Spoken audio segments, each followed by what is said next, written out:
పాలలో ఇలా ఉల్లిపాయలు వేసి చూడండి, ఇంటిల్లిపాది ఇష్టంగా అయితే తినేస్తారు. ఇది రైస్లోకి, రోటీస్లోకి ఏ దాంట్లోకైనా చాలా అంటే చాలా బాగుంటుంది. మరి పాలలో ఉల్లిపాయలతో రెసిపీ ఎలా ఏంటనేది మీకు చూస్తేనే కదా అర్థమవుతుంది. లేట్ ఎందుకు, ఇంకా వీడియోలోకి వెళ్ళిపోదాం పదండి. కడాయి అయితే పెట్టేసుకొని అందులోకి నూనె అయితే వేసుకుందాము. ఇలా నూనె వేసేసుకొని నూనె బాగా వేడెక్కిన తర్వాత అందులోకి ఆవాలు, అలాగే కొద్దిగా జీలకర్ర కూడా వేసుకోవాలి.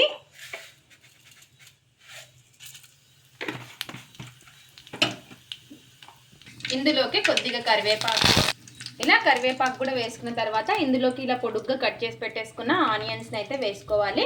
మీరు కావాలంటే చిన్నవైనా కట్ చేసేసుకోవచ్చు మీకు నచ్చినట్టు. ఇలా ఉల్లిపాయల్ని కట్ చేసుకున్నవి వేసేసుకున్నాము అన్నీ కూడాను.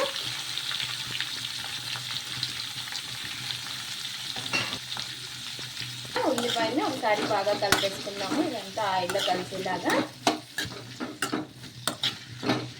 ఇప్పుడు ఇందులోకి కొద్దిగా అల్లం వెల్లుల్లి పేస్ట్ కూడా వేసేసుకొని మగ్గించుకోవాలి. ఇలా మొత్తం కూడా బాగా కలిపేసుకుందాము. ఇలా ఈ విధంగా బాగా కలిపేసుకొని ఇందులోకి రుచికి సరిపడినంత ఉప్పు, ఇలా ఉప్పు వేసుకోవడం వల్ల మనకి తొందరగా ఆనియన్స్ మగ్గిపోతాయి ఉల్లిపాయలు. ఇలా మొత్తం కూడా ఉప్పు వేసుకొని మొత్తం ఒకసారి బాగా కలిపేసుకుందాము. ఇలా ఈ విధంగా కలిపేసుకొని ఒక ప్లేట్ అయితే పెట్టేసుకుందాం. ఇప్పుడు ఇలా ఒక ప్లేట్ పెట్టేసుకొని మగ్గించుకుందాము. ఇలా ఉల్లిపాయ కొంచెం మగ్గిన తర్వాత మళ్ళీ ఒకసారి బాగా కలిపేసుకుందాము. చూసారు కదా మనకి బాగా దగ్గర పడిపోయింది. ఇలా ఈ విధంగా బాగా కలిపేసుకొని ఇప్పుడు ఇందులోకి రుచికి సరిపడినంత కారం, ఇలా స్పైసీని బట్టి కారం అనేది వేసుకోవాలి. అలాగే ఇందులోకి కొద్దిగా పసుపు, ఇలా పసుపు కూడా వేసేసుకొని మొత్తం ఒకసారి బాగా కలిపేసుకున్నాము అంతా కలిసేలాగా. ఇలా ఈ విధంగా బాగా మొత్తం కలిపేసుకొని ఇందులోకి ఒక 2 పచ్చిమిర్చిని ఈ విధంగా పొడుగ్గా కట్ చేసుకొని వేసుకోవాలి. ఒకవేళ మీకు ఇష్టం లేకపోతే స్కిప్ చేసేసుకోవచ్చు. ఇలా పచ్చిమిర్చి కూడా వేసేసుకొని మొత్తం ఒకసారి బాగా కలిపేసుకుందాము. ఇందులోకి కొద్దిగా ధనియాల పొడి,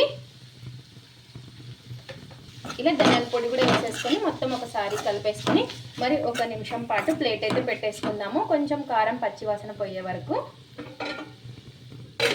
ఇలా ఈ విధంగా ఇలా కొంచెం మగ్గిన తర్వాత ఇప్పుడు ఇందులోకి మనం పాలైతే వేసేసుకుందాము. ఇలా ఆనియన్ని బట్టి పాలు అనేది తీసేసుకోవాలి.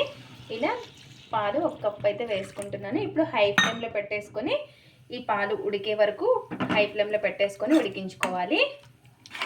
ఇలా పాలు వేసుకున్నాక మొత్తం ఒకసారి బాగా కలిపేసుకుందాము. గట్టి పాలు వేసుకుంటే టేస్ట్ అనేది చాలా బాగుంటుంది. ఇలా పాలు వేసుకున్నాక ఉడికించుకొని ఇప్పుడు మీడియం ఫ్లేమ్లో పెట్టేసుకొని ఒక ప్లేట్ అయితే పెట్టేసుకొని దగ్గర పడే వరకు ఉడికించేసుకుందాము. ఇలా ఈ విధంగా చూసారు కదా మనకి బాగా దగ్గర పడిపోయింది. ఇలా బాగా దగ్గర పడిపోయినప్పుడు ఇంకా లాస్ట్లో కొంచెం కొత్తిమీర వేసేసుకొని ఇంకా గ్యాస్ అయితే ఆఫ్ చేసేసుకోవడమే. ఇలా లాస్ట్లో కొంచెం కొత్తిమీర అయితే వేసేసుకుందాము.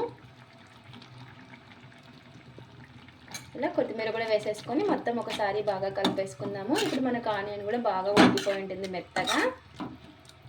ఇలా మొత్తం ఒకసారి బాగా కలిపేసుకొని చూసారు కదా మనకి పర్ఫెక్ట్గా కుక్ అయిపోయి ఉంటుంది. ఇప్పుడు ఇంకా ఆఫ్ చేసేసుకుందాము. ఇలా గ్యాస్ అయితే ఆఫ్ చేసేసుకొని ఇప్పుడు ఒక బౌల్లోకి అయితే సర్వ్ చేసేసుకుందాం. ఇంకా ఎంతో టేస్టీగా ఉండే పాలు ఆనియన్తో కర్రీ అయితే రెడీ అయిపోయింది. చాలా అంటే చాలా టేస్టీగా ఉంటుంది. ఇది రైస్లోకి కానీ రోటీస్లోకి కానీ చాలా అంటే చాలా బాగుంటుంది. చపాతీలోకి కూడా ఇలా ఏ దాంట్లోకైనా అంత టేస్టీగా ఉంటుంది. పిల్లలు పెద్దలు ఇష్టంగా అయితే తినేస్తారు. మీరు కూడా ఎప్పుడు ఒకే విధంగా కాకుండా ఒక్కసారి ఇలా కొత్తగా పాలు ఉల్లిపాయతో ఇలా కొత్తగా ట్రై చేయండి. ఇది ఫ్రెండ్స్ ఇవాళ వీడియో. మా వీడియోస్ కనుక మీకు నచ్చినట్టయితే లైక్ చేయండి, షేర్ చేయండి, కామెంట్ చేయండి, సబ్స్క్రైబ్ చేసుకోండి. స్కిప్ చేయకుండా పూర్తి వీడియో చూడండి. చూసిన వాళ్ళు ఒక లైక్ అయితే చేయండి. ఇలా ఉల్లిపాయ పాలతో కొత్తగా ట్రై చేసి ఎలా వచ్చిందో కామెంట్ అయితే పెట్టండి. Thanks for watching. Bye bye.